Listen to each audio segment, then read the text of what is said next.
आज हम प्रश्नावली 3.4 का पहला क्वेश्चन करेंगे।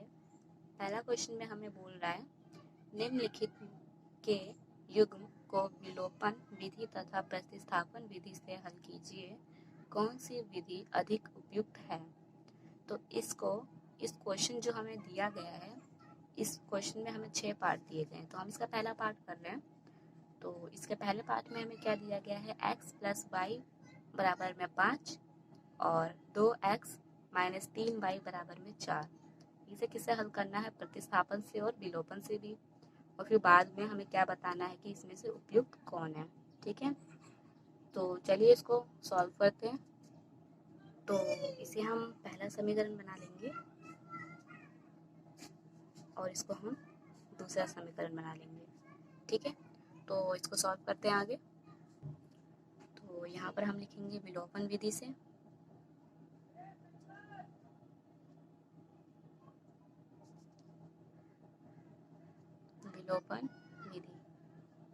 विलोपन विधि, ठीक है। तो इसे हम लिख लेंगे x + में y बराबर में 5 और यहाँ लिखेंगे 2x - 3y बराबर में 4। इसको हम समीकरण 1 मान लेते हैं और इसको हम समीकरण 2। ठीक है, अब हमें क्या करना है, y को विलुप्त करना है, फिर उसके बाद इससे विलोपन विधि करना है। ठीक है, यहाँ पर है, यहाँ y का गुणांक 3 है और यहाँ पर y का गुणांक नहीं पता। ठीक है, तो यहाँ पर y है तो इसके आगे हम 1 है, यहाँ पर क्या है 1। तो यहाँ पर हम जैसे कि समीकरण मान लेते हैं, ये एक समीकरण है। ठीक है, रफ में समझते हैं। तो यहाँ पर जो y का गुणांक है 3 है और यहाँ y का गुणांक 2 है। ठीक है, तो जो y का गुणांक है 3, इस पहले समीकरण को क्या करेगा, सॉल्व करेगा, और जो y का गुणांक ऊपर वाले का गुणांक जो है वो नीचे वाले को सॉल्व करेगा। ठीक है, तो जो यहाँ कहने का मेरा मतलब ये है कि ये जो है ये समीकरण, ठीक है, ये समीकरण जो है y का गुणांक 2 इसको गुना करेगा, यानी 2 को 2 से, 2 को 3 से, 2 को 3 से, और इसका जो है वो 3 को x से, 3 को 2 से, 3 को 4 से। ठीक है, तो जो गुणांक पता होता है हमें y या फिर x का, तो करने में आसानी होती है।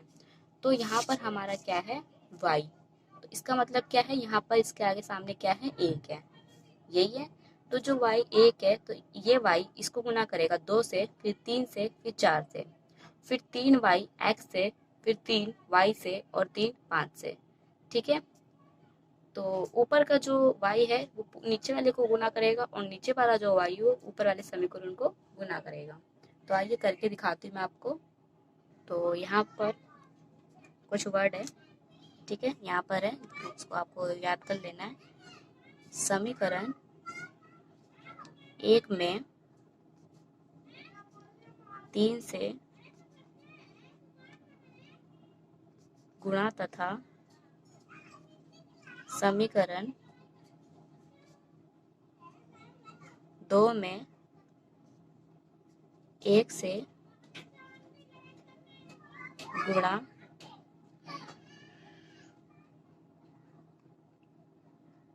करने पर। तो यहाँ पर हमें ये लाइन एक बार पढ़ के बता देते हैं। समीकरण 1 में 3 से गुणा करने, 3 से गुणा तथा समीकरण 2 में 1 से गुणा करने पर। तो इसे क्या करना है, विलोपन विधि से सॉल्व करना है। तो आइए करते हैं। ये 3y है, ठीक है, तो 3 को हम x में करेंगे तो हमारा क्या बन जाएगा, यहाँ पर 3x, फिर 3 को y में करेंगे तो प्लस का 3y, 3 को 5 में करेंगे तो 3 5 15। तो ये हमारा समीकरण 3 बन जाता है। ठीक है, अब क्या करना है, y का गुणा नीचे वाले समीकरण में करना है। ठीक है, तो y को 2x से करेंगे तो हमारा 2x बनेगा, माइनस में y यहाँ पर 1 है, 1 का गुना 3y में करेंगे तो माइनस का 3y ही बनेगा, क्योंकि 1 का गुना कितनी भी संख्या में करें तो वो संख्या सेम ही आती है। अब 1 का गुना 4 करेंगे तो 4। तो ये हमारा समीकरण 4 बन गया। ठीक है, तो यहाँ पर एक है आपको एक फॉर्मूला याद करना होगा। जो समान चिन्ह होगा हमारा, तो उसका मतलब क्या होगा, घटाना, और असमान चिन्ह होगा उसका मतलब है जोड़ना।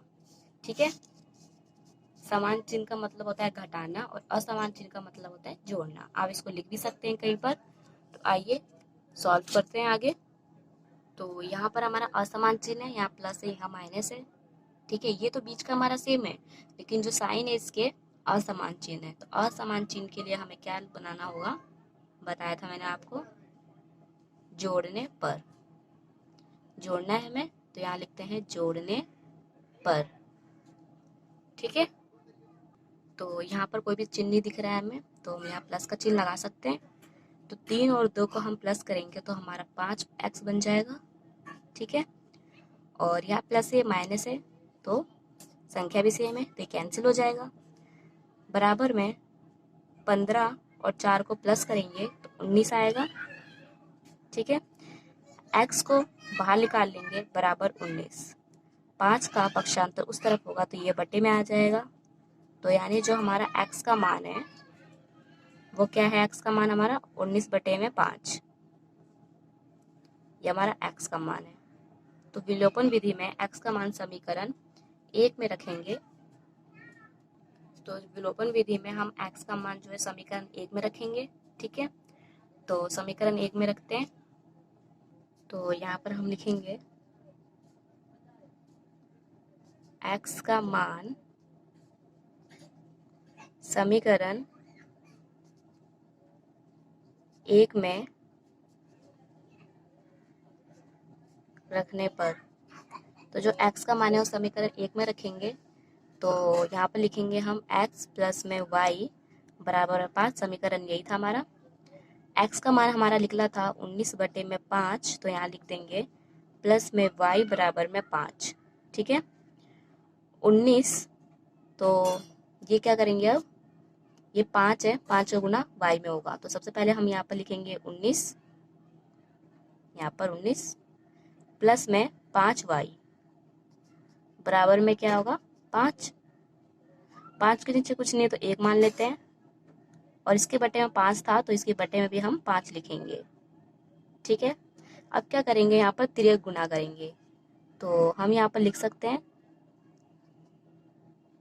तिर्यक गुना।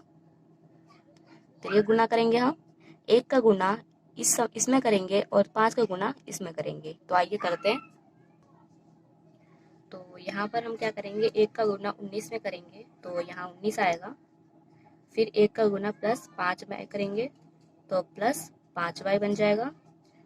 ठीक है, 5 का गुना 5 में करेंगे तो 25 बन जाएगा। तो यहाँ 25 लिख देते हैं। अब जो y है 5y वो हम बाहर निकालेंगे। ठीक है, क्योंकि हमें निकालना है y का मान। ठीक है, तो हम 5y बाहर निकाल लेंगे और यहाँ पर बराबर में हम 25 लिख लेंगे। ये प्लस का 19 है तो उधर जाके माइनस का 19 बन जाएगा। 5y लिख देंगे हम ऐसे ही। तो 25 में से 19 को घटाएंगे तो हमारा बचता है 6। y का मान निकालेंगे तो y अकेला रख देंगे और 6 नीचे आ जाएगा। ये 5 उधर जाके पक्षांतर होगा तो ये 5 नीचे आ जाएगा बटे में। ठीक है, तो हमारा जो y का मान है वो भी निकल गया। y का मान हमारा क्या है, 6/5। आगे करते हैं। तो अब यहाँ पर हम लिखेंगे अतः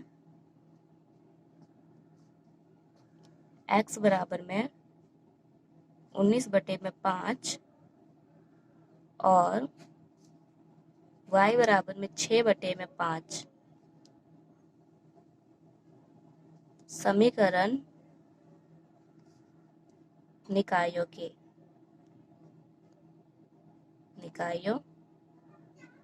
के हल हैं। ठीक है, अब हमें प्रतिस्थापन विधि द्वारा याद करना है। विलोपन विधि हमने ज्ञात कर लिया है, तो प्रतिस्थापन विधि में हम करते हैं, यहाँ पर लिखते हैं x प्लस में y बराबर में 5 और 2x माइनस में 3y बराबर में 4। ये हमारा समीकरण 1 बन जाता है और ये हमारा समीकरण 2 बन जाता है। ठीक है,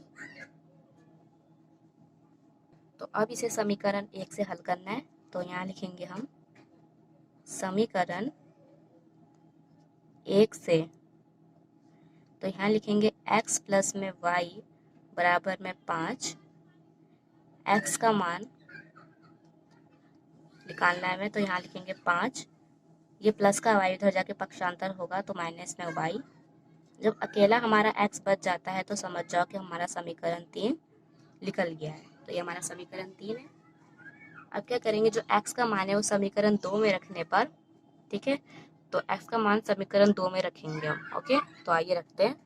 तो यहाँ पर x का मान समीकरण 2 में रखने पर, तो यहाँ पर हम लिखेंगे 2 और x का मान हमारा लिखा था 5 माइनस में y, और जो बाकी संख्या है उसको ऐसे लिख देंगे हम। 2 का गुना 5 में करेंगे तो 10 बनेगा, 2 का गुना y में करेगा तो माइनस 2y बनेगा, माइनस में 3y बराबर में 4। ठीक है, अब अल्फाबेट को एक साथ लेंगे और संख्या को एक साथ लेंगे। ठीक है, तो ये y एक साथ लेंगे तो यहाँ पर माइनस 2y और माइनस 3y बराबर में 4 उतार देंगे। ये प्लस का 10 है तो उधर जाके माइनस का 10 बन जाएगा। अब क्या करेंगे, ये माइनस तो प्लस हो जाएगा, 3 2 को जोड़ देंगे तो 5y बन जाएगा। ठीक है, साइन माइनस का ही आएगा क्योंकि बड़ी संख्या के आगे माइनस का चिन्ह है। बराबर में 10 में से 4 जाएगा तो बचेगा 6। ठीक है, तो यहाँ पर y छोड़ देंगे क्योंकि हमें y का मान निकालना है। यहाँ 6 माइनस 5 है, उधर जाके प्लस का 5 बन जाएगा तो 6/5। ठीक है, तो जो ये हमारा y का मान है वो क्या हो गया हमारा 6/5। ये हमारा y का मान निकल जाता है। ठीक है, अब y का मान समीकरण 3 में रखेंगे तो x का मान निकल आएगा। तो लिखते हैं हम यहाँ पर y का मान समीकरण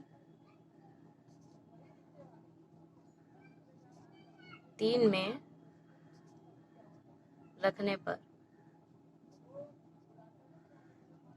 तो यहाँ लिखेंगे x बराबर में 5y। ठीक है, x उतार देंगे यहीं पर 5, y का मान हमारा निकल गया है, माइनस 6/5 लिख देंगे।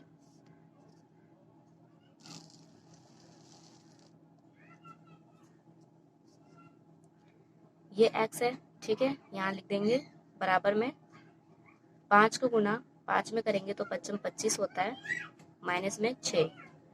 तो जो x का मान हमारा क्या निकलता है, 25 में से 6 जाएगा तो 19/5। ठीक है, तो जो हमारा x का मान है वो क्या निकल गया हमारा 19/5। तो अब हम लिख सकते हैं यहाँ पर, तो यहाँ पर हम लिखेंगे अतः x बराबर में 19/5 और y बराबर में 6/5। तो इसी तरीके से आपको लिखना है। ये क्वेश्चन हमारा यही खत्म होता है। नेक्स्ट वीडियो में मिलते हैं नए क्वेश्चन के साथ।